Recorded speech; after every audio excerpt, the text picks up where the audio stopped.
Hello दोस्तों, आपका अपने चैनल में स्वागत है। आज हम जिस मूवी को लेकर आए हैं उसका नाम है नाउ यू सी मी। ये एक थ्रिलर और सस्पेंस से भरी हुई मूवी है। ये मूवी अब तक 2 पार्ट में आई है और ये रिव्यू मूवी के फर्स्ट पार्ट का है। हम बहुत ही जल्द इसका सेकंड पार्ट भी लाएंगे, तो इसके लिए आप अभी से चैनल को सब्सक्राइब कर लीजिए। तो चलिए मूवी शुरू करते हैं। मूवी स्टार्ट होती है और हम एक आदमी को देखते हैं जो कि एक जादूगर होता है और उसका नाम होता है डैनियल। फिर हम मैकनी, जैक और हेनली को देखते हैं। वो सब भी जादूगर होते हैं।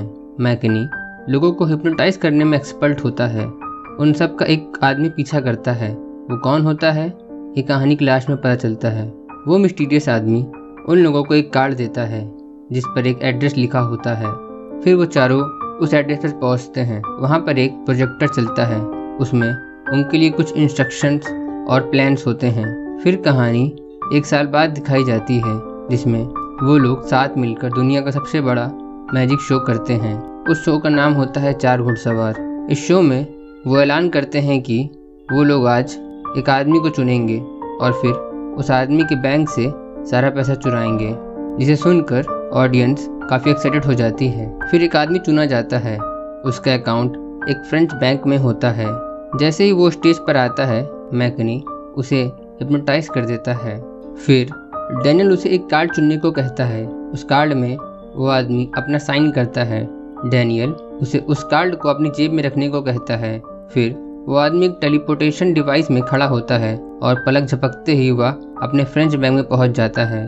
तब डैनियल उसे वो कार्ड और शो का टिकट पैसों के बीच डालने को कहता है और फिर वो लोग उस बैंक का सारा पैसा अपने शो में ले आते हैं।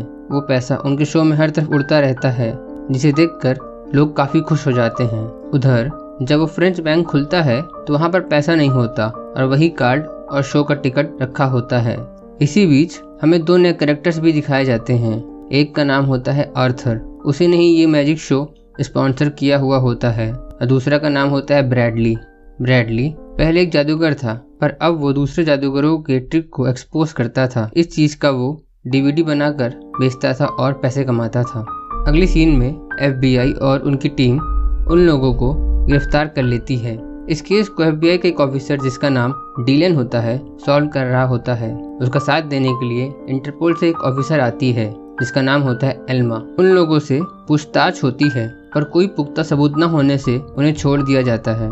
इस बात पर डीलन बहुत गुस्सा होता है, पर उसका बॉस उसे बताता है कि वो कुछ नहीं कर सकते। फिर डीलन को पता चलता है कि उस शो के ऑडियंस में ब्रैडली भी बैठा हुआ था, तो वो उससे मिलने जाता है। ब्रैडली कहता है कि असली टैलेंट जादू करना नहीं बल्कि उसको पकड़ना है। तो इस पर एल्मा पूछती है कि इससे तो किसी का नुकसान हो सकता है, किसी की जान जा सकती है। तब ब्रैडली कहता है कि क्या आप लायनल श्राइक की बात कर रही हैं? असल में लायनल श्राइक वो इंसान था जिसके ट्रिक को ब्रैडली ने एक्सपोज किया था और खूब पैसे कमाए थे। लायनल श्राइक अपनी वापसी करने के लिए एक ताबूत में अपने आप को बंद करके पानी में चला जाता है। उसे ताबूत से निकलकर बाहर आना था, पर वो नहीं आ पाता और उसकी मौत हो जाती है। आगे ब्रैडली डीलन को बताता है कि उन्होंने ये कारनामा कैसे किया। असल में वो आदमी फ्रेंच बैंक किसी टेलीपोर्टेशन मशीन से नहीं बल्कि स्टेज के नीचे बने एक रूम में जाता है जिसे बैंक के रूम की तरह बनाया जाता है। तो इस पर डीलन पूछता है कि फिर असल फ्रेंच बैंक से पैसे कैसे गायब हुए और वहाँ पर उस आदमी का साइन और शो का टिकट कैसे पहुँचा। तो ब्रैडली बताता है कि उन्होंने वो चोरी तब की जब वो पैसे बैंक में लाए जा रहे थे। फिर नेक्स्ट सीन में हम देखते हैं कि वो चारों एक नया शो लेकर आते हैं और इस शो में लोगों के बैंक अकाउंट में पैसे भेजते हैं और ये सच होता है। और ये सारा पैसा वो आर्थर के बैंक अकाउंट से भेजते हैं। पहले तो आर्थर इसे मजाक समझता है, लेकिन फिर वो बताते हैं कि ऑडियंस में बैठे सभी लोगों को उन लोगों ने चुना है क्योंकि उन सभी लोगों को जो इंश्योरेंस का पैसा आर्थर की कंपनी से मिलना चाहिए था, जब उन लोगों को जरूरत थी तब उनको नहीं मिला। ऑडियंस में डीलन भी बैठा होता है। ये सब देखकर वो उन्हें पकड़ने के लिए भागता है पर पकड़ नहीं पाता। इस बात से डीलन काफी चिढ़ जाता है। उसकी एल्मा से बहस भी होती है, पर उसे अपनी गलती का एहसास होता है और वो उसके रूम में उससे माफी मांगने जाता है। एल्मा उसे माफ कर देती है और उसे एक जादूगरों की आई कम्युनिटी के बारे में बताती है जो कि अमीर लोगों से पैसा लेकर गरीबों को देते हैं। उसे लगता है कि वो चारों घुड़सवार उसी आई कम्युनिटी को ज्वाइन करने के लिए ये सब कर रहे हैं, पर वो श्योर नहीं है। डीलन कहता है कि उसे लगता है कि कोई एक 5वां घुड़सवार भी है। उसे कई बार ब्रैडली पर शक होता है पर उसके पास कोई सबूत नहीं होता है। फिर डीलन किसी को कॉल करने के लिए अपना फ़ोन निकालता है। उसे अपने फ़ोन पर थोड़ा शक होता है। जांच करवाने पर उसे पता चलता है कि ये उसके फ़ोन का डुप्लीकेट है। उस फ़ोन में एक डिवाइस फिक्स किया हुआ होता है। इसी से वो जादूगर सारी इन्फॉर्मेशन जान रहे होते हैं। डीलन कहता है कि उन्हें ये नहीं पता कि हमें पता चल चुका है, सो हम उन्हें गलत इन्फॉर्मेशन देंगे और उन्हें पकड़ लेंगे। फिर वो अपने फ़ोन को ट्रैक करवाता है जिससे FBI को उनकी लोकेशन मालूम चल जाती है और वो उन्हें पकड़ने जाते हैं।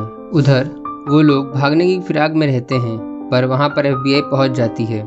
फिर डैनियल, मैकनी और हेनली तो वहाँ से भाग जाते हैं पर जैक को वहाँ पर कुछ इम्पोर्टेंट डॉक्यूमेंट जलाने के लिए रुकना पड़ता है और डीलन वहाँ पर पहुँच जाता है।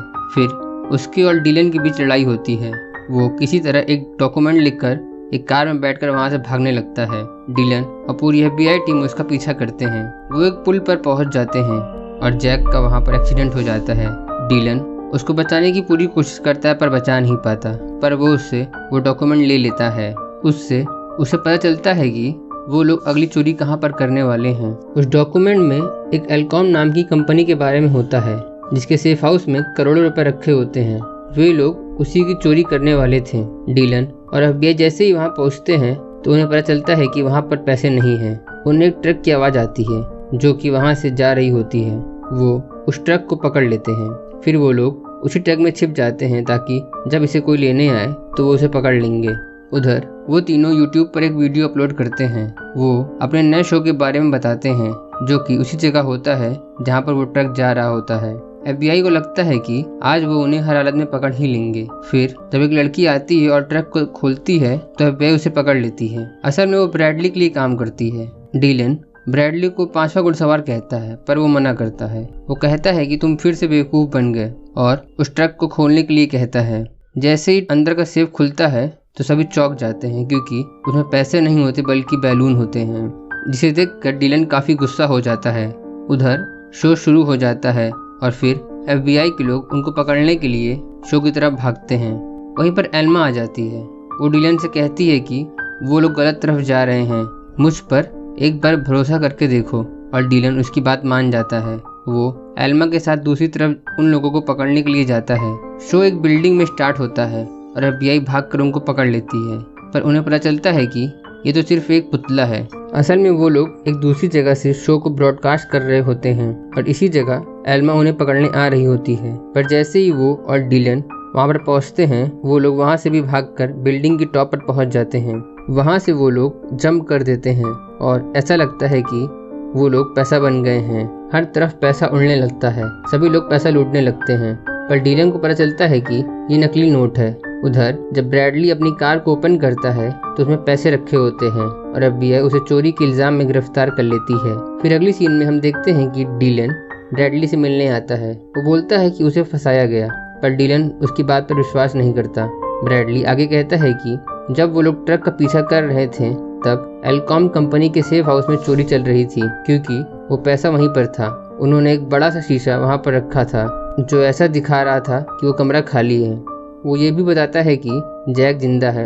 डीलन उससे कहता है कि नहीं, ऐसा नहीं हो सकता क्योंकि जैक को उसने अपनी आंखों के सामने मरते हुए देखा है। तो इस पर ब्रैडली कहता है कि वो सब प्लान का एक हिस्सा था, तुम्हारे साथ खेल खेला जा रहा था। तो डीलन पूछता है कि कौन है जो खेल खेल रहा था, मुझे नाम चाहिए, और उन्होंने तुम्हें क्यों फंसाया। तो इस पर ब्रैडली कहता है कि मुझे नहीं पता, शायद कोई सिरफिरा है, वो हमेशा ही मुझसे आगे रहा और हाँ, FBI से भी। जैसे वो ये बात बोलता है उसे कुछ शक होता है और जब वो पीछे मुड़कर देखता है तो वहाँ कोई नहीं रहता। वो शॉक हो जाता है। फिर यहाँ पर सबसे बड़ा ट्विस्ट रिवील होता है। असल में वो 5वां घुड़सवार कोई और नहीं बल्कि डीलन होता है। ये सारा प्लान उसी का होता है। शुरू में जो मिस्टीरियस आदमी दिखाया जाता है वो डीलन ही होता है। वो लायनल स्ट्राइक का बेटा होता है। ये सारा प्लान ब्रैडली को जेल में भेजने और अपने पिता की मौत का बदला लेने के लिए उसने बनाया था। अभी तक उन चारों जादूगरों को भी ये बात नहीं पता था कि वो लोग डीलन के लिए काम कर रहे हैं। फिर डीलन उनके सामने आता है। उसे देखकर चारों शॉक हो जाते हैं। डीलन आई कम्युनिटी का हिस्सा होता है और वो अब उन चारों को भी आई कम्युनिटी में ले लेता है और इस तरह ये मूवी एंड हो जाती है।